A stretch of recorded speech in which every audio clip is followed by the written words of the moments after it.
Hello guys, आप लोगों का स्वागत है मेरी किसी क्लासेस पर, जहाँ पर हमारा उद्देश्य है आपकी कामयाबी किसी भी कीमत पर। तो जैसे कि आप लोगों को जानकारी है कि हम लोग यहाँ पर यूपी कांस्टेबल के लिए आपको मैथ्स का बैच करा रहे हैं, और जिसमें हम आप लोगों को profit and loss chapter continue में है। ठीक, तो प्रॉफिट एंड लॉस चैप्टर को कंटिन्यू कर रहे हैं और आज की क्लास शुरू करते हैं। लगभग हमने 47 क्वेश्चन कर भी लिए हैं। उससे आगे क्वेश्चन आज से कंटिन्यू कर रहे हैं, यानी क्वेश्चन नंबर 48। आप लोग स्क्रीन पर मैं दिखाने वाला हूँ क्वेश्चन नंबर 48। तो आप लोगों की स्क्रीन पर मैं दिखाने जा रहा हूँ कौन सा क्वेश्चन। क्वेश्चन नंबर 48, बिल्कुल ये रहा। चलिए, तो इस क्वेश्चन को देखते हैं। इस क्वेश्चन में क्या है। पुराने स्टॉक को समाप्त करने के लिए एक व्यक्ति ने 3420 में एक चाय का सेट बेचा, जो लागत कीमत से में 43% कम था। इस पर 10% लाभ प्राप्त करने हेतु विक्रेता को सेट कितना अधिक में बेचना चाहिए। देखो, उसने कहा है कि भाई कोई एक पुराना स्टॉक था। ठीक, समझना पूरी बात को। एक पुराने स्टॉक को समाप्त करने के लिए एक व्यक्ति ने 3420 रुपए में एक चाय सेट को बेचा, जो लागत कीमत से 43% कम था। ठीक, स्टॉक समाप्त करना था, लागत कीमत जो थी उससे 43% कम पर उसने एक चाय सेट बेच दिया। जैसे देखो, समझना ध्यान से। जैसे उसने कहा है कि भाई 3420 रुपए में एक सेट बेच दिया, ठीक, और 43% लागत कीमत से कम था। तो अगर मैं कह दूं कि अगर उसकी लागत कीमत रही होगी 100 रुपए, यदि उसकी लागत कितनी रही होगी 100 रुपए, यदि मान लीजिए उसकी जो लागत है वो 100 रुपए है, ठीक, अब उसने 43% कम पर बेचा, यानी कि 57% पर बेचा। और वो 57% जो वैल्यू है वो बराबर है किसके। तो जो 57% वैल्यू है वो है आपकी किसके बराबर, 3420 के। किसके बराबर है, 3420 के। उसने कहा है ना, उसने क्या कहा है, उसने कहा है कि पुराने स्टॉक को समाप्त करने के लिए एक व्यक्ति ने 3420 रुपए में एक चाय का सेट बेचा, जो लागत कीमत में 43% कम था। अच्छा, यानी कि जो उसने बेचा वो लागत कीमत में 43% कम था। इस पर 10% लाभ प्राप्त करने हेतु विक्रेता को सेट कितना अधिक में बेचना चाहिए। उसने कहा कितने रुपए अधिक में बेचना चाहिए पहले से। ठीक है, तो चलिए हम कहते हैं कि 57% की वैल्यू कितनी होगी, 3420। 1% की वैल्यू कितनी है, तो 1% की वैल्यू है 3420/57। ठीक, 3420/57। उसने कहा 10% का लाभ प्राप्त करना है। किसका लाभ प्राप्त करना है, 10% का। तो अगर उसे 10% का लाभ प्राप्त करना है तो इसका मतलब क्या हुआ, देखो, अगर उसे 10% का लाभ प्राप्त करना है तो उसे यहाँ पर 100 वाली वस्तु को 110 में बेचना होगा। तो जैसे ही 110 में उसे बेचना होगा, तो इसका मतलब समझ रहे हो, यानी कि आपको जो वैल्यू निकालनी है वो 110 की निकालनी है। ठीक, वही बात मैं आपको यहाँ पर समझाने की कोशिश कर रहा हूँ। भाई किसी वस्तु को उसने 3420 में बेचा, ठीक, जो कि कीमत में 43% कम था, यानी कि 57% था। एक वैल्यू की अगर वैल्यू निकाल एक परसेंट की अगर वैल्यू निकालने लगू तो 1% की वैल्यू आ जाएगी 3420/57। उसने कहा है कि 10% लाभ कमाना है। तो अगर मेरे हिसाब से 10% का लाभ कमाना है तो 110 की वैल्यू तो निकालनी पड़ेगी। तो 110 की वैल्यू कैलकुलेट कर रहे हैं। ठीक, ये कट जाएगा इससे कितनी बार, ये कट जाएगा 7 छिंग 42 और 50 30, यानी कि 60 बार, और एक जीरो आगे की तो 600। ठीक, उसे पूछा 110 की वैल्यू बताओ, क्योंकि 10% का लाभ प्राप्त करना है ना। ठीक, तो कितना आ जाएगा, 0 0 0, 11 छिका 66। ठीक, तो अच्छा 60 आएगा, सॉरी यहाँ पर, ठीक है ना, क्योंकि ये 6 बार कट गया और एक जीरो ही थी, यहाँ से एक जीरो कम, यानी कि उसे जो वस्तु बेचनी पड़ेगी वो 6660 में बेचनी पड़ेगी। लेकिन क्वेश्चन को समझो, उसने आपसे ये नहीं पूछा कितने रुपए में बेचनी होगी, उसने कहा है वस्तु को पहले से कितने रुपए अधिक में बेचना होगा। समझ लो, वो आपसे पूछा है वस्तु को पहले से कितने रुपए अधिक में बेचना होगा, तो वस्तु को कितने अधिक में बेचना होगा, पहले कितने बेचना था 3420 में, अब कितने रुपए अधिक में बेचना पड़ेगा, तो इसका डिफरेंस कर लेते हैं। ये हो गया, 10 में से 2 गए तो कितना बचा 8, 5 में से 4 गए तो 1, और कोई हासिल नहीं लिया था तो 3, यानी कि वस्तु को पहले से 3180 रुपए अधिक में बेचना होगा, यानी कि ऑप्शन नंबर ए। क्लियर है यहाँ पर। चलिए नेक्स्ट क्वेश्चन देखते हैं। ये रहा नेक्स्ट क्वेश्चन आप लोगों के सामने। उन्नति को एक समान 696 में बेचने पर 13% की हानि होती है। 10% लाभ प्राप्त करने के लिए उसे किस मूल्य, मतलब उसे सामान का मूल्य कितना बढ़ाना होगा। से में वो आपसे जानना चाह रहा है कि अगर कीमत को बढ़ा दिया जाए, ठीक, मतलब वो कह रहा है कि अगर उसे 13% का लाभ प्राप्त करना है तो कीमत को कितना बढ़ाना होगा। ठीक है, चलिए देखते हैं जी इस क्वेश्चन को भी। देखो ध्यान से समझो, उन्नति को एक समान 696 में बेचने पर, वो एक समान है जिसे 696 रुपए में बेचने पर क्या हुआ जी, बेचने पर 13% की हानि हुई। अगर हानि है तो ये बात ध्यान रखनी पड़ेगी आपको, जब कभी भी लाभ या हानि होता है ना तो वो हमेशा क्रय मूल्य पर होता है। किस पर होता है? क्रय मूल्य पर। तो आपको भी क्रय मूल्य पर कैलकुलेट करना है। ठीक, यानी कि 696 रुपए में उसने बेचा, 13% की हानि। लाभ हानि हमेशा किस पर होती है? क्रय मूल्य पर।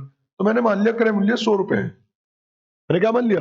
क्रय मूल्य 100 रुपए है। अब अगर 13% की हानि हुई तो इसका मतलब हो जाएगा 13% की हानि बोले तो 87% में बेचा। भाई 100 पर अगर आप 13% की हानि लेंगे, ठीक, और ये क्या है? ये है आपका एसपी।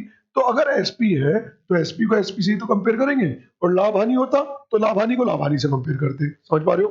ठीक, तो एक की वैल्यू कितनी आ जाएगी? 1%, तो आ जाएगा 696/87। क्या कह रहा जी वो? 10% लाभ पाने के लिए उसे कितनी मूल्य पर बेचना होगा? 10% का लाभ पाना है तो मतलब 110 की तो वैल्यू निकालनी पड़ेगी। समझ रहे हो? कितने की वैल्यू निकालनी पड़ेगी? 110 की।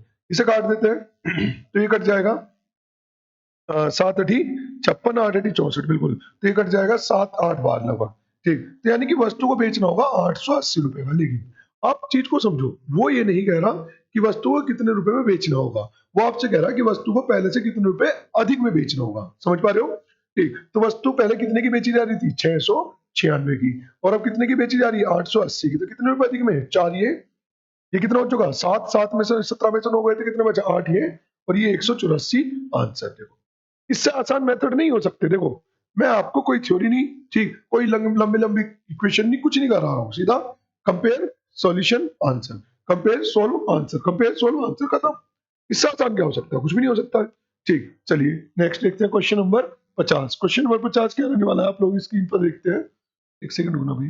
Question number 50। क्वेश्चन नंबर 50 है, एक दुकानदार ने दो वस्तुओं में से प्रत्येक को 9639 की दर में बेचा। देखो दो वस्तु है और दोनों को 9639 की दर में बेचा, यानी कि दोनों वस्तु को एक ही कीमत पर बेचा। ठीक, एक वस्तु पर उसे 19% लाभ हुआ और दूसरी पर उसे 19% हानि हुई। कुल मिलाकर उसे कितने प्रतिशत का लाभ या हानि हुई? देखो एक चीज समझना, मैं आपको एक चीज समझा रहा हूं। अगर किसी क्वेश्चन के अंदर कोई क्वेश्चन है, हाँ जी, इस क्वेश्चन को जरा ध्यान से देखना, और इसकी एक बहुत बेहतरीन मैं आपको ट्रिक बताने वाला हूँ। इस क्वेश्चन में जनरली बहुत से स्टूडेंट करते हैं गलती। क्या करते हैं? वो इसमें a+b ab/100 का फॉर्मूला लगा लेते हैं, जो कि पूर्णतः गलत है। ठीक, तो इसका एक एक्चुअल सॉल्यूशन आज हम देखने जा रहे हैं। ठीक, देखो जी क्या है क्वेश्चन। ये है, उसने कहा 20 पर 39 मतलब 4939 रुपए में कोई वस्तु बेची गई। एक को तो उसने, अच्छा उसने जब भी आपको, मैं आपको एक चीज समझा देता हूँ, जिस किसी क्वेश्चन के अंदर आपको sp1 बराबर sp2 मिल जाए, है ना, अगर आपको किसी क्वेश्चन के अंदर sp1 और sp2 मिल जाए बराबर में, और एक पर होने वाला लाभ प्रतिशत और दूसरे पर होने वाली हानि प्रतिशत का संख्यात्मक मान भी बराबर हो, एक पर होने वाला लाभ प्रतिशत और एक पर होने वाला हानि प्रतिशत का संख्यात्मक मान भी क्या हो? बराबर हो, तो उस क्वेश्चन में हमेशा x² बटे 100% की हानि होती है। जो लोग भी इस क्वेश्चन के अंदर ए बी वाला फॉर्मूला लगाते हैं वो पूर्णतः गलत है। ठीक, हालांकि इस क्वेश्चन के अंदर उसका आंसर सेम आ जाएगा, लेकिन अगर ये 19% और दूसरा कुछ और परसेंट होता, मान लीजिए एक तो 19% का दे दिया उसने लाभ और दूसरा मान लीजिए कुछ और परसेंट दे देता, 19% के स्थान पर कुछ और दे देता, तब आप एपी का फॉर्मूला लगाते तो आप यहाँ पर फंस जाते। समझ रहे हो? तो क्योंकि वो एक्चुअल फॉर्मूला नहीं है, वो फॉर्मूला काहे के लिए है? वो फॉर्मूला बस ऐसे ही है। ठीक, अब होता क्या है एक्चुअली है, जब कभी भी sp1 sp2 बराबर हो, x% का लाभ और x% की हानि हो, मतलब लाभ और हानि का संख्यात्मक मान बराबर हो, तो बेहतर है कि आप इस फंडे से करें 19% का लाभ और 19% की हानि। और यदि ऐसा नहीं है तभी आगे क्वेश्चन मैंने रखे हुए हैं, उन क्वेश्चनों को भी हम कर देंगे। उसने पूछा कितने प्रतिशत की हानि हुई, तो 19 का स्क्वायर होता है, इसका फॉर्मूला है 19 का स्क्वायर हो गया 361/100%, और ये फिक्स है कि हमेशा इस कंडीशन में हानि होगी। इस अमाउंट के ओरिजिनल अमाउंट जो उसने दी है उसकी हमें आवश्यकता नहीं है, तो ये आ जाएगा 3.61% की हानि। समझ में आई इतनी बात? ठीक, चलिए एक बार इसका स्क्रीनशॉट लीजिए, फिर अगले क्वेश्चन की ओर मूव करते हैं। Next question number 51। ए ने 5450 रुपए प्रति किलोग्राम की दर से 38 किलोग्राम चावल, 62 की दर से 45 किलोग्राम चावल और 48 रुपए प्रति की दर से किलोग्राम की दर से 55 किलो चावल खरीदे। उसने चावल के मिश्रण को 65 रुपए प्रति किलोग्राम के दाम से बेचा। उसने उसके लाभ अथवा हानि का प्रतिशत ज्ञात कीजिए। अब मेरी बात को समझना, बहुत ही सिंपल सा फंडा है यहाँ पर।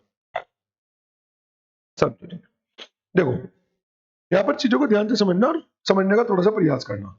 मैं ना, आप इस क्वेश्चन को अगर करने बैठेंगे तो आप कैसे करेंगे? 54.50 गुना 38, 62 गुना 45 और 48 गुना 55 बटे टोटल क्वांटिटी। नहीं, ऐसे करने की आवश्यकता नहीं है। मैं आपको इसमें भी एलिगेशन सिखा सकता हूं। देखो कैसे, यहां से शुरू करते हैं। 38 किलोग्राम, 38 kg जो क्वांटिटी है वो है 54.5 की। ठीक, 45 kg जो क्वांटिटी है वो है 62 kg, मतलब 62 रुपए की औसतन। ठीक, और 48 kg जो क्वांटिटी है, ठीक, सॉरी 55 kg जो क्वांटिटी है, 55 kg जो क्वांटिटी है वो है 48 रुपए पर केजी के हिसाब से। बात समझ पा रहे हो?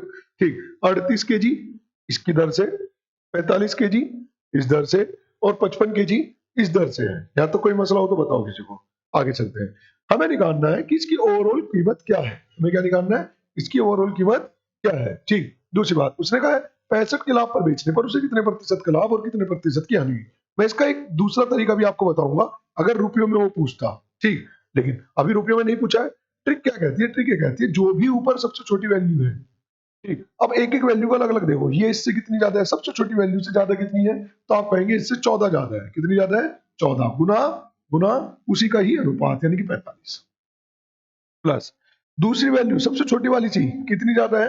तो आप कहेंगे सर जी ये 6.5 ज्यादा है, गुना कितने के लिए? 38 के लिए, अपॉन टोटल क्वांटिटी। अब टोटल क्वांटिटी तो इन सबका टोटल करना पड़ेगा। तो ये हो गया तुम्हारा 40, 90, 100, 138।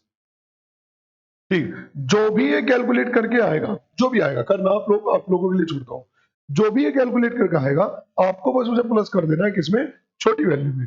जब छोटी वैल्यू में प्लस करोगे तो आपको एक नई वैल्यू यहाँ पर पता चल जाएगी। ठीक है ना? जो भी इसे कैलकुलेट करके आएगा, ठीक, उसे आपको प्लस कर देना किसमें? छोटी वैल्यू में। और छोटी वैल्यू में प्लस करते ही आपको एक वैल्यू यहाँ पर पता चल जाएगी। ठीक है, तो मैं एक काम करता हूँ, टाइम बचाने के लिए अभी फटाफट कैलकुलेटर का इस्तेमाल कर लेता हूँ। ठीक है ना? 1 सेकंड मुझे लगने वाली है। ठीक, हालांकि मैं गुना भाग कर सकता हूँ लेकिन मुझे अभी क्या करना है? टाइम बचाना है। ठीक, अभी खुलेगा, खुल जा समझे। ठीक, 1 सेकंड का काम है, बस 1 ही सेकंड का काम। हाँ, तो देखो इसकी कैलकुलेशन देख लेते हैं एक बार, है ना? मैं कर देता हूँ। इसे जब हम कैलकुलेट करेंगे तो ये आ जाएगा आपका 6.35 समथिंग, 6.35। जब इसे इस वैल्यू में प्लस करेंगे तो ये क्या बन जाएगा आपका? ये बन जाएगा आपका, छोटी वैल्यू में प्लस करना है, 54.35। कितना बन जाएगा? 54.35। अब आगे क्वेश्चन को देखते हैं, आगे क्या कह रहा है। क्वेश्चन में कह रहा है कि सर वस्तु को जो बेचा गया ना, वस्तु को जो बेचा गया वो बेचा गया आपका कितने का? तो बेचा गया 65 का। कितने का बेचा गया? 65 का। तो उससे जो लाभ हुआ है वो कितना है? तो उसका जो लाभ है वो है 10 पॉइंट कितना? 10.65। ठीक, 10.65। अब ये 10.65 का जो लाभ है वो कितने पर है? 54.35 पर।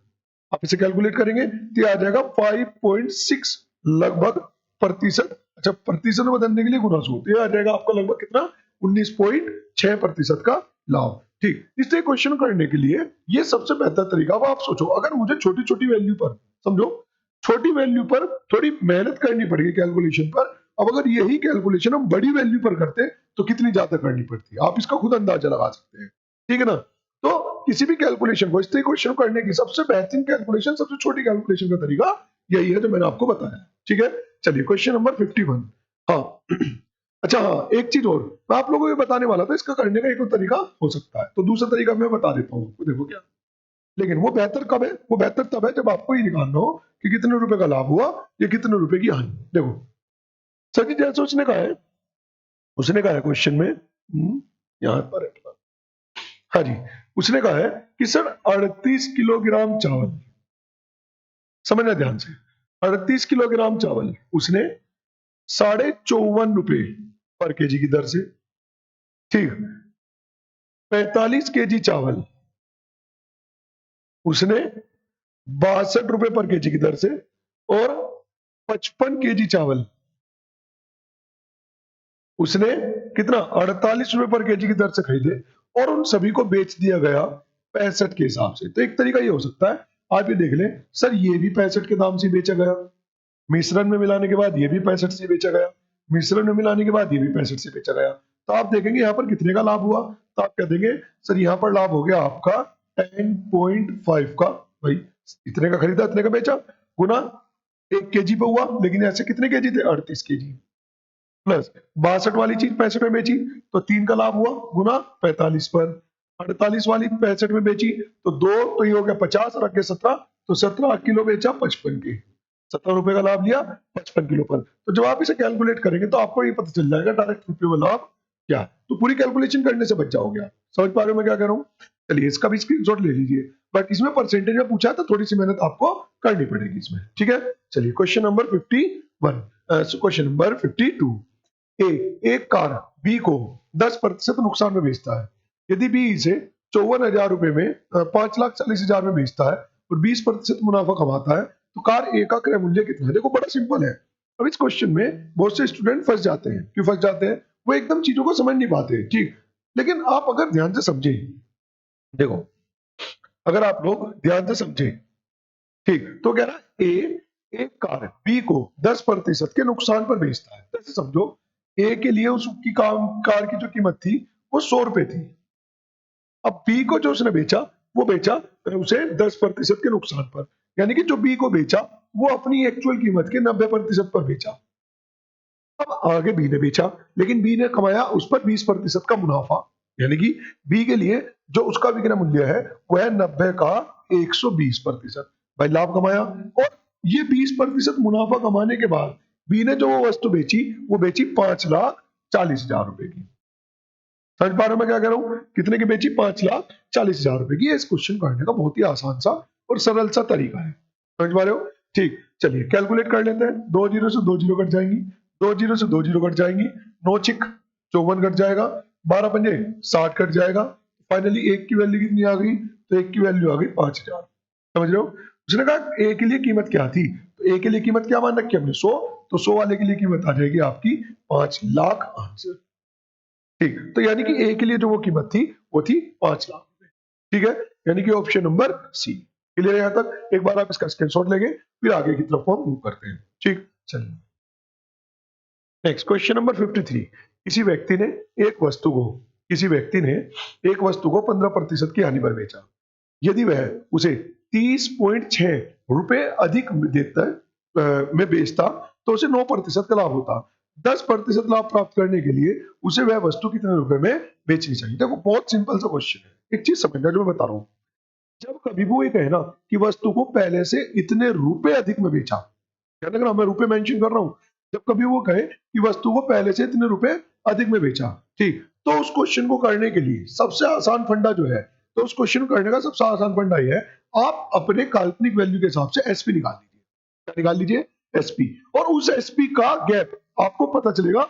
आपके पास दो एसपी आए, एक एसपी पहले का और एक एसपी बाद का। वो जो एसपी का गैप है वही उसकी वृद्धि या कमी है। ठीक, कुछ नहीं करना, एक एक लाइन में सोल्व हो रहे हैं। बताओ, एक एक लाइन में क्वेश्चन सोल्व हो रहे हैं। इससे और क्या, इससे आसान तो बस ये हो सकता है कि आपको आंसर पहले से ही बताओ। ठीक है ना? चलिए, किसी व्यक्ति ने एक वस्तु को 15% की हानि पर बेचा। ठीक, मान लो किसी वस्तु का सीपी था 100, 15% की हानि पर बेचा, यानी कितने का बेचा? 85 का बेचा, 85 का बेचा। ठीक, यदि वह उसे 30.60 अधिक दे, मतलब पहले से 30.60 यानी कि 30 रुपए 60 पैसे अधिक में बेची, तो उसे 9% का लाभ होगा। तो यानी कि अगर 9% का लाभ होगा तो यानी कि दूसरा एसपी कितना आ गया? तो आपका एसपी आ जाएगा यहाँ पर 109। मैं यही बताना चाह रहा हूं, जब कभी भी वो वस्तु को पहले से कितने रुपए अधिक में या पहले से इतने रुपए कम में ऐसा कुछ मेंशन करके बेचता है, तो यहां पर इस क्वेश्चन में हमेशा हमेशा हमेशा आपको दो एसपी जरूर मिलेंगे। हालांकि आप डायरेक्ट भी कर सकते थे क्योंकि क्रय मूल्य पर है, एक पर हानि है 15% की, एक पर लाभ है 9% का, तो आप डायरेक्ट कह देते 15 और 9 24, यानी कि पूरा गैप कितने का है? 24 का। ठीक, या फिर आप ऐसे कर लीजिए, सीपी कितना था 100, वस्तु बेची कितने की 85 की। अब जैसे ही इतने रुपए अधिक में बेची तो उसे 9% का लाभ हुआ, मतलब वस्तु बेची गई अब कितने की 109 की, तो कितना अधिक हो गया 24। एक की वैल्यू क्या आ जाएगी 30.60 बटे 24। उसने क्या पूछा है, अगर 10% का लाभ प्राप्त करना है तो वस्तु को कितने रुपए में बेचना होगा, तो 100 की वैल्यू मत निकालो, बेवकूफी मत करो, सीधा 110, क्योंकि 100% अगर 10% का लाभ प्राप्त करना है तो 110 में ही तो बेची जाएगी वस्तु, तो इसका 110 पॉइंट उठाऊंगा, 2 जीरो ये रही। ठीक, 1 जीरो से 1 जीरो, 1 जीरो से 1 जीरो, कैलकुलेट करते हैं जी। ठीक, 12 से काट लेते हैं, 12 से कट जाएगा मुझे लगता है, तो 12 दूनी 24, या 24 से ही काट लेते हैं, चलिए 24 से अगर कटता है तो 24 ही कम 24, बचा कितना अपने पास 6, नहीं 24 से नहीं कटेगा, तो एक काम कर लेते हैं 12 से काट लेते हैं, 12 ही कम 12 दूनी 24, और इसे कैलकुलेट करते हैं आगे, ये हो जाएगा आपका 12 ही कम 12 दूनी 24, बचा कितना है 6, 12 पंजे 60.5। ठीक, और इसी गुना करेंगे, ये हो जाएगा 5, 5 और 5 10, और बचा 1, ये हो जाएगा 7 और 1 8, और ये आ जाएगा आपका कितना 8, ये हो जाएगा 2 और बटे 2, और 1 पॉइंट अपने पास है। ठीक, तो लगभग ये बैठेगा आपका 140.25। समझ पा रहे हो बात को? ठीक, तो यानी कि वस्तु को अगर 110 रुपए के लाभ पर बेचना है तो बेचना पड़ेगा कितने पर 140.25, बी ऑप्शन आपके साथ। क्लियर है? चलिए कीजिए जरा फटाफट। ठीक, कॉन्सेप्ट वाइज इन क्वेश्चनों में कुछ नहीं है, ठीक है ना, कॉन्सेप्ट वाइज इन क्वेश्चनों में कुछ भी नहीं है। ठीक, चलिए नेक्स्ट अगला क्वेश्चन देखते हैं। अगला क्वेश्चन ये रहा आप लोगों की स्क्रीन पर, क्या है जी, दो वस्तु में से, ये क्वेश्चन तो अभी हमने किया है। अच्छा देखो, हाँ ये आ गई बात, मैंने अभी थोड़ी देर में आपको पहले आपको बताया था, अगर एक जैसा नहीं है, लाभ और हानि एक जैसी नहीं है, तो आप फंसोगे उस क्वेश्चन के अंदर। ठीक, क्योंकि उसमें भी आप ए बी लगाने की कोशिश रखोगे और ए बी उसके अंदर नहीं आ सकता कभी भी। ठीक, देखो दो वस्तुओं में से प्रत्येक को 49 रुपए में बेचा जाता है। ठीक, उनमें से एक वस्तु पर विक्रेता को 18% का लाभ होता है और दूसरी वस्तु पर 16% की हानि होती है। विक्रेता को कुल मिलाकर कितने प्रतिशत का लाभ या हानि होगा, समझ रहे हो मैं क्यों कह रहा था कि वहां पर आप ए बी मत लगाना, इस क्वेश्चन में आप फंस जाओगे। आप अगर आपको मेरी बात पे यकीन नहीं है तो आप इसमें ए बी लगाओ और अपना आंसर लिख के रखो, और अब देखना सही आंसर क्या है। देखो सर जी SP1 बराबर SP2, उसने कह दिया कितना का है अमाउंट में, तो का है 4956, कितना का है 4956। उनमें से एक वस्तु को 18% के लाभ पर बेचा और दूसरी वस्तु को 16% की हानि पर बेचा।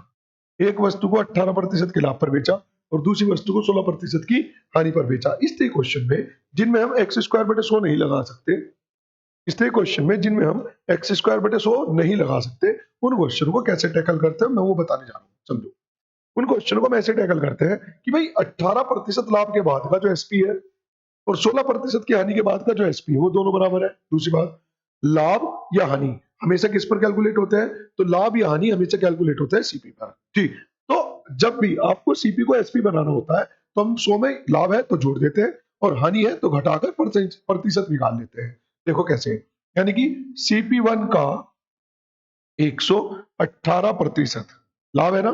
ठीक, और SP बराबर है तो SP कैसे लिखते हैं, CP1 का 118 बराबर CP2 का 84%। इसे कैलकुलेट कर लेते हैं, यहां पर कोई दिक्कत किसी को। ठीक, तो CP1 अनुपात CP2 बराबर, इसे मैं 2 से काट लेता हूं तो ये आ जाएगा 42 और इसे मैं 2 से काट लेता हूं तो ये आ जाएगा 59। या तो कोई दिक्कत किसी को। हालांकि इस क्वेश्चनों में हम थोड़ा सा और स्मार्ट वर्क कर सकते हैं, हम डायरेक्ट लिख सकते हैं कि हानि वाला जो रेशियो है वो तो चले जाता है CP1 पर, मतलब SP2 का SP2 वाला जो रेशियो है यानी कि 100 मतलब 16% के हानि के बाद 84 वो तो आ जाएगा CP1 पर और CP2 के सामने आ जाएगा CP1, है ना। CP2 की मल्टीप्लाई CP1 की वैल्यू होगी और CP1 की मल्टीप्लाई CP2 की वैल्यू होगी, मतलब शंकर की पेटी काली की गाड़ी में, काली की पेटी शंकर की गाड़ी में, ठीक है ना। चलिए, तो यहां से आप डायरेक्ट ये रेशियो भी लिख सकते थे भाई 16% की हानि SP2 पर है तो उसे CP1 की वैल्यू रख दो 84 और SP1 18% का लाभ है तो उसे CP2 रख दो यानी कि 59, जो भी बैठेगा वो 118 काटोगे तो यही आ जाएगा। अब इसके बाद हम लगाएंगे एलिगेशन। कैसे सर जी, देखो दो कैटेगरी में उसने डिवाइड किया, पहली कैटेगरी में 18% का लाभ, दूसरी कैटेगरी में 16% की हानि। और अगर क्वांटिटी की बात करें तो क्वांटिटी का रेशियो है 42 अनुपात 59। ठीक, ये इससे कितना ज्यादा है? तो इससे ज्यादा है 34। कितने के लिए? 42 के लिए। बटे 9 2 11 हासिल को 1, 5 4 9 और 1 10, यानी कि 101। यहाँ तो कोई दिक्कत हो तो बताओ किसी को। ठीक, मैं इसे लगभग 100 ही मान लेता हूँ, है ना। मल्टीप्लाई करते हैं, 3 चौक 12, 4 दूनी 8, ठीक, 3 दूनी 6, 4 चौक 16, ठीक। तो 6 और 16 22, 22 यहाँ पे लिख देता हूँ, ये आ जाएगा 8, ये आ जाएगा 2, ये आ जाएगा 4, ये आ जाएगा 1, मैं लगभग 100 मान लेता हूँ, तो लगभग 14.28। ठीक, 14.28 की हानि। अच्छा, इसे प्लस भी तो करना है छोटी वैल्यू में, तो इसमें प्लस करेंगे तो छोटी वैल्यू रहती माइनस के 16 प्लस के 14.28, तो ये लगभग बैठेगा आपका 1.72, लगभग 1.72। तो इसका आंसर क्या आ जाएगा लाभ में? तो इसका लगभग बन जाएगा आपका, क्योंकि हमने 101 को 100 कर दिया, ठीक, 101 को क्या कर दिया? 100 कर दिया, ठीक। तो इसका आंसर क्या आ जाएगा आपका? 1.9। अच्छा, लाभ हुआ ना, ठीक। तो 1.9 का, अच्छा माइनस में आया तो हानि हुई है, सॉरी। तो 1.9% की हानि, ये आपका यहाँ पर आंसर है। बात समझ में आ रही है? नहीं आ रही है? ठीक, 1.9% की हानि। ठीक, चलिए अगले क्वेश्चन पे देखते हैं। देखो थोड़ा सा है ना, इसके क्वेश्चन को थोड़ा सा आपको करना पड़ेगा सीधा। एक बार इसका स्क्रीनशॉट लो, देखो मैं आपको एक लाइन में करके दिखाता हूँ इस क्वेश्चन को। ले लिया? अब देखो, अगर आप थोड़े से स्मार्ट है ना, तो इतनी मेहनत करने की जरूरत भी नहीं है। समझो क्यों नहीं है। अगर आप थोड़े से भी स्मार्ट है तो आपको इसकी गुना मतलब इसकी इतनी मेहनत करने की भी आवश्यकता नहीं है। समझो कैसे? मैंने आपको क्या बताया? sp1 sp2 ठीक बराबर है, ठीक। एक पर लाभ कितने प्रतिशत का है? तो एक पर लाभ है आपका 18% का, और एक पर हानि है कितने की? 16% की। तो इसे 100 में से घटा के तो यहां लिख दो आप, यानी कि कितना? 84। लाभ है तो 100 में जोड़ के यहां लिख दो, कितना है? 118। डायरेक्ट क्वांटिटी का रेशियो आ जाता है इससे। अब आप इसे कैलकुलेट करेंगे तो ये आ जाएगा 42 2 से घटने के बाद, और ये आ जाएगा 59। छोटी वैल्यू से बड़ी वैल्यू कितनी ज्यादा है? तो आप कहेंगे छोटी वैल्यू से बड़ी वैल्यू कितनी ज्यादा है? तो ये 34 ज्यादा है। कितनी ज्यादा है? 34 गुना उसी का ही अनुपात, यानी कि 42 बटे। पहले हमने कुछ गलती कर दी थी क्या? पता नहीं, कुछ करते हैं मुझे लग रहा है, या सही था, चलो सही होगा शायद, है ना। तो ये आ जाएगा यहाँ पर बटे इन दोनों का टोटल, इनका टोटल करूंगा तो ये हो जाएगा आपका 90 और 11 100। समझ पा रहे हो? इसे कैलकुलेट किया था अभी हमने थोड़ी देर पहले, ठीक। तो कितना आ गया था? इसे मैं लगभग 100 मान लेता हूँ, है ना। 3 चौक 12, 4 दूनी 8, 3 दूनी 6 और 4 चौक 16, यानी कि 22, एक स्पेस छोड़कर 8 2 4 1 14.28 प्लस कर देंगे छोटी वैल्यू में। तो जब इसमें प्लस करेंगे तो ये माइनस हो जाएगा, रह जाएगा 2, और 2 पॉइंट ये 8 माइनस करूंगा तो 72, ठीक। यानी कि लगभग माइनस में आएगा लगभग 1.72। अब हमने 100 को क्या कर दिया, मतलब 101 को क्या कर दिया था 100, तो जो आंसर आएगा वो थोड़ा सा इसके निकटतम आएगा। माइनस का मतलब हानि, तो 1.9% की हानि आपका आंसर रहने वाला है। बताओ हो गया नहीं हो गया एक लाइन में? लेकिन सारा खेल कहाँ का है? सारा खेल है प्रैक्टिस का, ठीक। जितनी ज्यादा मैं आपको प्रैक्टिस कराता चले जाऊंगा, धीरे धीरे मैं आपको इन सब कॉन्सेप्ट को मतलब ऐसे कॉन्सेप्ट में कन्वर्ट कर दूंगा, ताकि आप इन क्वेश्चनों को एक एक दो लाइन में कर पाए बड़े आसानी से, ठीक है ना। चलिए क्वेश्चन नंबर 55 अगर देखते हैं। क्वेश्चन नंबर 55, किसी मील में मूंगफली के वजन के 20% के बराबर तेल निकाला जाता है। निष्कर्षण के पश्चात जो पदार्थ बचता है उसे मवेशियों के भोजन के लिए 12.5 प्रति किलोग्राम के हिसाब से बेच दिया जाता है। मूंगफली 20 रुपए प्रति किलोग्राम के हिसाब से खरीदी गई। प्रोसेसिंग की कीमत 5 रुपए प्रति किलोग्राम है। तेल को किस मूल्य यानी कि रुपए प्रति केजी पर बेचा जाए ताकि कुल कीमत 20% का लाभ मिले, ठीक। और कुल कीमत बराबर है मूंगफली की कीमत प्लस प्रोसेसिंग की कीमत, ठीक है जी। देखो बहुत ही सिंपल क्वेश्चन है, बहुत ही सिंपल। आप है ना, ठीक, आप ऐसे समझ सकते हैं जैसे जो लोग गांव से थोड़ा सा बिलोंग करते हैं वो सरसों में से तेल निकलवाते हैं, या आपने सरसों में से तेल निकलती हुई अगर कभी देखी होगी तो आप समझते होंगे कि भाई एक तरफ सरसों है, मशीन में डाली तो इधर से खल निकलती है, खल, समझ रहे हो ना, खल, वो जो वेस्टेज है, जो उसका पल्प है, उसका सरसों का पल्प है, खल के रूप में निकलता है, उसे खल बोलते हैं। और एक तरफ तेल निकलता है। तो वो कह रहा है कि जो वो बचा, जो वो खल बची, उसे तो उसने 12.5 रुपए पर केजी के हिसाब से अलग बेच दिया। अब वो जो तेल है, अब उसे बेचना है कितने से कि उसका इतने प्रतिशत का लाभ हो जाए जो उसने दिया है। देखो समझो थोड़ा सा, किसी मील में मूंगफली के वजन के 20% के बराबर तेल निकलता है, ठीक। यानी कि जितनी भी मूंगफली है उसका 20% तेल निकलता है, ठीक। किसी मील में मूंगफली के वजन के 20% के बराबर तेल निकलता है। निष्कर्षण के पश्चात, मान लो ऐसा समझ लो, मैंने मान लिया टोटल 100 केजी मूंगफली है, ठीक। उसमें से 20% क्या निकल जाएगा? तेल। यानी कि 20 kg तो निकल जाएगा तेल, और बाकी क्या निकल जाएगा? तो सर बाकी निकल जाएगा अलग चीज, जो भी खल जिसे मैं कह रहा हूँ। ठीक, 80 kg, 80 kg खल निकल जाएगी। ठीक, अब आगे समझो, उसने कहा है कि जो ये बचा, जो शेष पदार्थ बचा, उसे 12.5 रुपए पर केजी के हिसाब से उसे मवेशियों के बेच देगा। मवेशी मतलब जानवर। ठीक, मवेशी मतलब जानवर। ठीक, तो इसकी गुणा भाग करेंगे तो 125 सटे 100, यानी कि 1000, यानी कि 1000 रुपए यहाँ से उसे मिल चुके ऑलरेडी। अब आगे उसने क्या कहा है? उसने कहा 20 रुपए प्रति किलोग्राम के हिसाब से मूंगफली खरीदी गई। यानी कि अगर मैं 100 किलो मूंगफली ले रहा हूं, तो यानी कि 2000 रुपए की तो उसने मूंगफली मूंगफली ले ली। ठीक, आगे चलते हैं। 5 रुपए किलो के हिसाब से उसकी जो है क्या करें? प्रोसेसिंग, यानी कि उसमें से तेल निकलवाया। तो अगर 5 रुपए प्रति किलोग्राम की पिसाई है, साधारण सी भाषा में बात करूं, तो 500 रुपए ही हो गए। तो यानी कि उसका जो टोटल इन्वेस्टमेंट है, उसका जो टोटल इन्वेस्टमेंट है, वो इन्वेस्टमेंट है 2500 रुपए का। कितने का है? 2500 का। तो वो कह रहा है कि यदि मैं इसे कितने प्रतिशत के लाभ पर, 20% के लाभ पर बेचूं, तो मैं पता कर लेता हूं उसे टोटल कितने रुपए चाहिए। ठीक भाई, निवेश करके 20% का लाभ, यानी कि टोटल कितने रुपए उसे चाहिए था, इस पे निकाल लो। एक जीरो ही हो गया। ठीक, 25 नहीं 50, बचा कितना है? 5, 25 कम 25 और 5 कितना हो जाएगा? 30। यानी कि उसे टोटल रुपए जो चाहिए ना, वो 3000 चाहिए। ऑलरेडी कितना मिल चुका? 1000 रुपए खल के मिल चुके। तो बाकी इस 20 kg से उसे कितने चाहिए? रिमेनिंग 2000 रुपए और चाहिए। तो यानी कि प्रति किलोग्राम कितने का बेचना पड़ेगा? तो प्रति किलोग्राम उसे बेचना पड़ेगा 100 रुपए पर केजी, और यही आपका आंसर रहने वाला है, यानी कि ऑप्शन नंबर डी। ठीक है ना? तो थोड़ा सा है ना, कुछ क्वेश्चन ऐसे भी हैं जिन्हें आपको थोड़ा सा अपने इर्द गिर्द देखना और समझना पड़ेगा। समझ पा रहे हो ना? अपने इर्द गिर्द देखना पड़ेगा और थोड़ा सा समझना पड़ेगा, थोड़ा सा प्रैक्टिकल भी आपको होना पड़ेगा। ठीक, बाकी इस क्वेश्चन में ऐसा कुछ दमखम था नहीं। ठीक है, चलिए स्क्रीनशॉट ले लीजिए, फिर अगले क्वेश्चन की ओर मूव करते हैं। ठीक है, क्वेश्चन नंबर 56।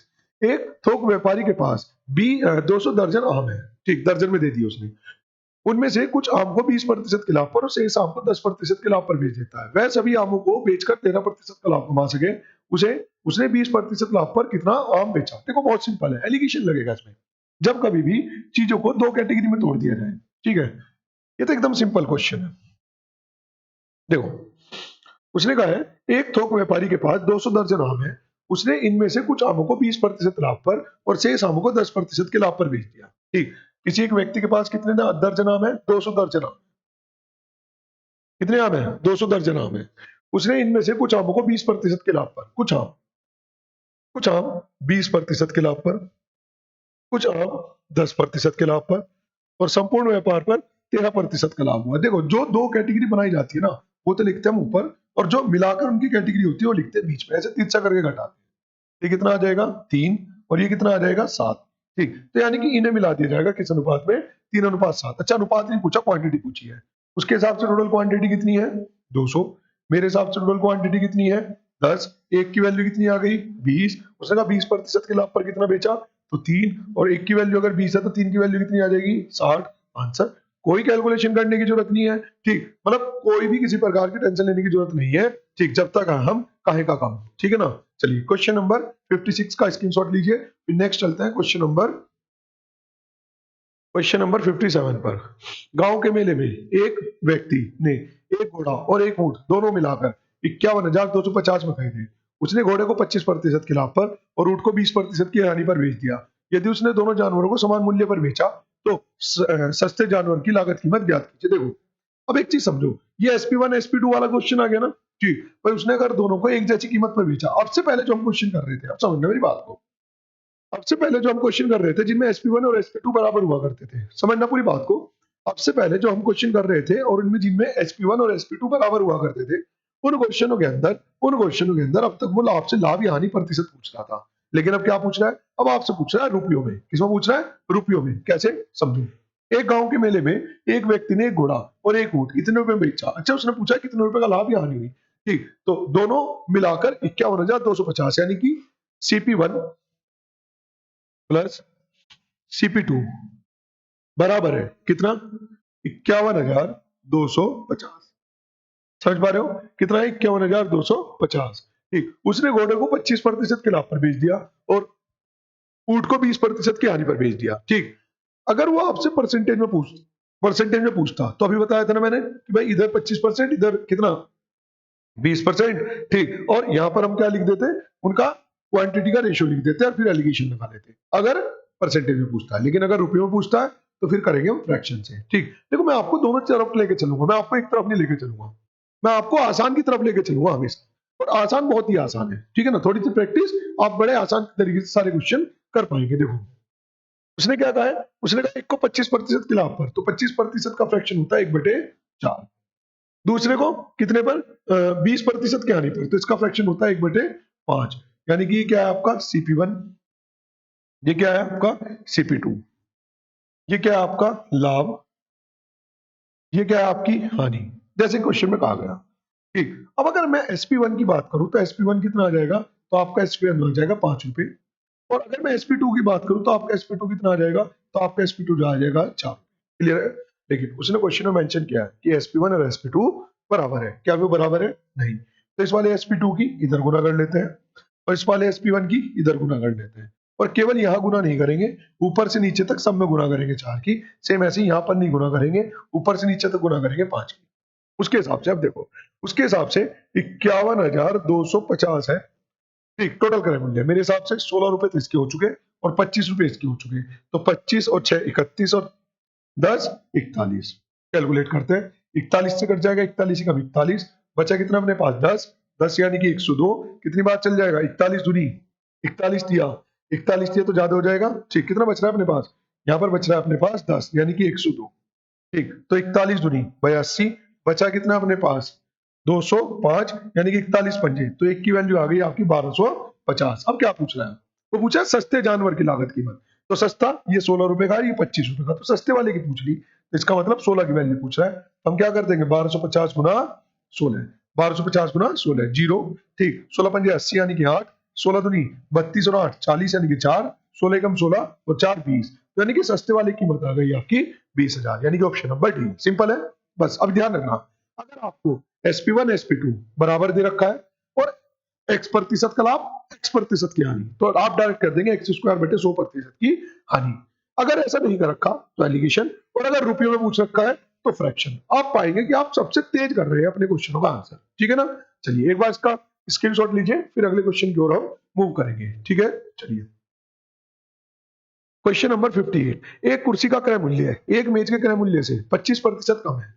एक व्यक्ति 5 कुर्सी को 7 मेज के क्रय मूल्य पर बेचता है, तो उसका लाभ प्रतिशत ज्ञात कीजिए। बड़ा सिंपल है, ठीक। पेपर के हिसाब से काफी इंपॉर्टेंट है, ठीक। और एक चीज, ये क्वेश्चन आपका है तो बड़ा सिंपल, लेकिन पेपर के अंदर बहुत सी बारी क्वेश्चन बच्चों को सोचने में मजबूर कर देता है, लेकिन वास्तव में इतना सोचने की आपको आवश्यकता नहीं है, ठीक है। देखो एक कुर्सी का क्रय मूल्य है एक मेज के क्रय मूल्य से 25% कम है, ठीक। एक कुर्सी का क्रय मूल्य है, कुर्सी का CP, ठीक है ना, एक मेज के, यानी कि CP किसका, टेबल से 25% कम है, यानी कि टेबल का क्रय मूल्य अगर 100 है तो कुर्सी का क्या है, उससे 25% कम है, यानी कितना है 75%। कितनी बात समझ भाई, एक कुर्सी का क्रय मूल्य है, एक कुर्सी का क्रय मूल्य एक मेज के क्रय मूल्य से 25% कम है, ठीक। तो इसका मतलब कुर्सी का क्रय मूल्य मेज के क्रय मूल्य से 25% कम है, ठीक। तो ये कितना आ जाएगा 3:4। अब जरा मेरी बात को समझो, उसने कहा है यदि एक व्यक्ति 5 कुर्सी, पहले समझो कितनी कुर्सी बेच रहा है, 5, बिना टाइम वेस्ट करे सीधा 5 कुर्सी का CP बताओ कितना बैठेगा। तो 5 कुर्सी का, एक का 3, तो 5 का कितना हो जाएगा 15। तो मुझे CP पता चल गया। 5 कुर्सी जो बेचता है वो 7 मेज के क्रय मूल्य पर बेचता है, यानी कि इनका जो SP है टोटल, वो है SP कितना है, वो है 7 मेज का क्रय मूल्य है। समझो, ये रिलेट करने में बहुत सी बार बच्चे दिक्कत कर जाते हैं, SP निकालने हैं। उसने एक कुर्सी उतने मूल्य पर बेची, मतलब उसने 5 कुर्सी उतने में बेची जितना 7 मेज का क्रय मूल्य था। एक मेज का क्रय मूल्य कितना है 4, तो 7 का हो जाएगा 728। तो कितने का लाभ हो गया सर, तो यहाँ पर लाभ हो गया 13 का, कितने पर, क्रय मूल्य यानी कि 15 पर, गुना 100% के लिए 5 से कट जाएगा 3 और 5 से कट जाएगा कितना 20, तो आ जाएगा 13 दूनी 26, 260/3 और 3 से डिवाइड कर लेते हैं इसे। 3 3 बचा कितना अपने पास 2 यानी कि 20, 3 संग 18.2/3 का मतलब हो गया 6, यानी कि 86.66%। यही आपका आंसर रहने वाला है, यानी कि ऑप्शन नंबर सी। यहाँ पर कोई कंफ्यूजन हो तो बताओ किसी विद्यार्थी को। आगे चलते हैं, अगला क्वेश्चन देखते हैं। अगला क्वेश्चन ये रहा, एक थोक व्यापारी 5% के लाभ पर खुदरा व्यापारी को एक जैकेट बेचता है और खुदरा व्यापारी 10% के लाभ पर ग्राहक को इसे बेच देता है।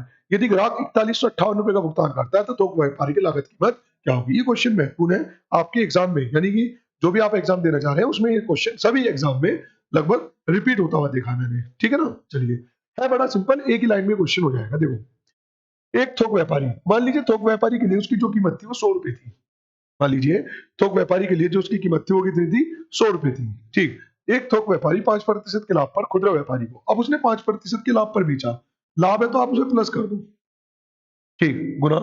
आगे क्या कह रहा है? और खुदरा व्यापारी 10% के लाभ पर, तो खुदरा व्यापारी ने 10% के लाभ पर यानी कि 110% पर, ठीक, किसी एक ग्राहक को बेच दिया और ग्राहक ने उसके लिए 4158। जब तक ऐसी लाभ हानि होगी ना तो 100 प्लस या 100 माइनस करते हुए बस गुना करते चले जाओ आप, ठीक। चलिए, 2 जीरो से 2 जीरो कट जाएंगी, 1 जीरो से 1 जीरो कट जाएंगी, ठीक, और 11 से काट लेते हैं अभी, तो 11 से कट जाएगा, 11 तिया 33, बचा कितना अपने पास? 8, यानी कि 85, 11 सते 77, बचा कितना है? 8, 11 अठे 88, 5 से काट दूंगा 21, 5 से काट दूंगा 2, 21 से काट दूंगा 21 ही कम 21, बचा कितना है? 16, 21 अट्ठे, और फाइनली 1 की वैल्यू कितनी आ गई? 18 दूनी 36, तो 1 की वैल्यू आ गई आपकी 36। उसने पूछा है थोक व्यापारी के लिए लागत कीमत, तो थोक व्यापारी के लिए लागत कीमत क्या थी? 100, तो 100 की वैल्यू जब मैं कैलकुलेट करने जाऊंगा तो मुझे पता चलेगा इसका आंसर है कितना?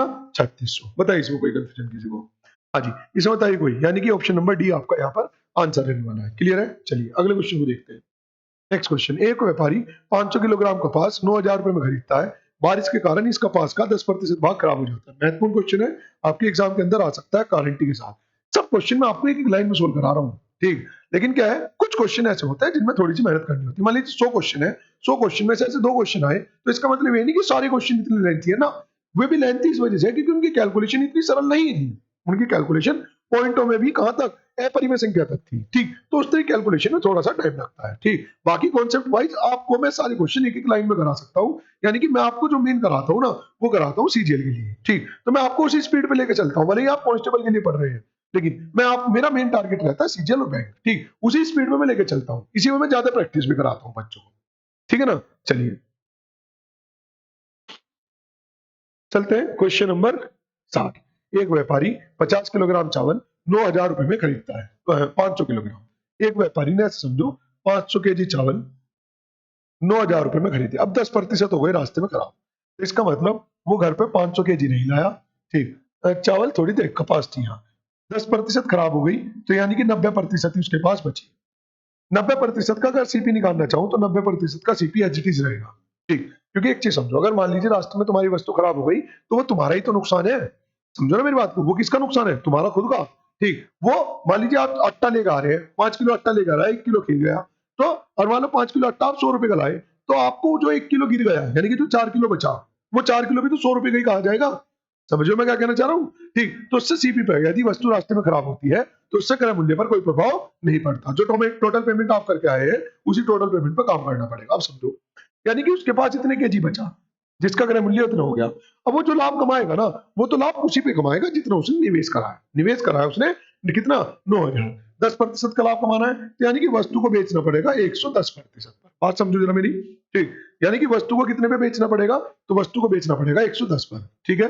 आगे चलते हैं, उसे पूछा प्रति दर्जन, ये तो एसपी आ गया, लेकिन इस पूरी क्वांटिटी का प्रति केजी पूछ लिया, तो 1 केजी के लिए निकाल लेते हैं, ठीक, 9000, हालांकि मैं उधर ही कैलकुलेट कर सकता था, देखो, बटे 100 से बटे 100 कट जाएगा, 3 जीरो से 3 जीरो कट जाएंगी, 9 से कट जाएगा 10, 5 से कट जाएगा 2, तो फाइनली एक एक एक की वैल्यू, 1 केजी की जो वैल्यू आ गई वो कितनी आ गई? 2 रुपए पर केजी, ठीक, 2 रुपए पर केजी, 2 रुपए, 1 जीरो हम खा गए क्या कहीं? ठीक भाई, 2 जीरो से 2 जीरो कट गई, 1 2 3, तो 1 2 3, 2 जीरो ये कट गई, ठीक, 9 से काटा तो 10 आ गया, ठीक है, 5 से काटा, हम कहीं पे 1 जीरो खा रहे हैं भाई, पता करो कहाँ खा रहे हैं, ठीक, 500, 9000, ठीक, 10% खराब हो गया तो 90%, एक बार दोबारा से देख लेते हैं, ठीक, यानी कि 500 था, 10% खराब हो गया तो इस्तेमाल लायक उसका कितना है? 90%, जो वैल्यू बराबर है 9000 के, गुना कितने का लाभ कमाना है उसे? तो उसे लाभ कमाना है आपको 10% का लाभ अर्जित करना है, यानी कि 110 की वैल्यू कैलकुलेट करनी है। 2 जीरो से 2 जीरो कट गई, ठीक, 1 जीरो से 1 जीरो ये कट गई, 2 जीरो से 2 जीरो कट गई, बिल्कुल आराम से काट रहा हूँ। ये 5 से कट जाएगा कितनी बार? 10 बार, 9 से सॉरी, और 5 से कट जाएगा कितनी बार? 2 बार, तो प्रति केजी कीमत कितनी आ गई? 2 रुपए, भाई 2 रुपया, ठीक है ना। कितना आ रहा है? ₹2 ही बैठ रहा है, ठीक। यानी कि अगर 10% का लाभ कमाना है तो प्रति केजी उसे ₹2 बेचना होगा, यानी कि ये बी या डी, ये 20 की जगह 2 रहा होगा, या फिर हमने कोई जीरो मिसिंग कर दिया यहाँ पर, ठीक है ना। तो इस क्वेश्चन को इस तरीके से हम बड़े आसान तरीके से कर सकते हैं। चलिए, तो आज की क्लास को करते हैं यहीं पर समाप्त, लेते हैं अलविदा। कल को मिलते हैं फिर से सेम टाइम, ठीक, सेम चैनल पर। बस आप लोगों से यही अनुरोध है कि आप वीडियो को लाइक जरूर करें, शेयर जरूर करें, ठीक है ना। चलिए, तो तब तक आप, हम उम्मीद करते हैं, हाँ, हम उम्मीद करते हैं या ऊपर वाले से मनोकामना करते हैं कि आप सभी इस बार भावी कांस्टेबल बने, ठीक है। तो तब तक के लिए लेते हैं अलविदा और जय हिंद, जय भारत।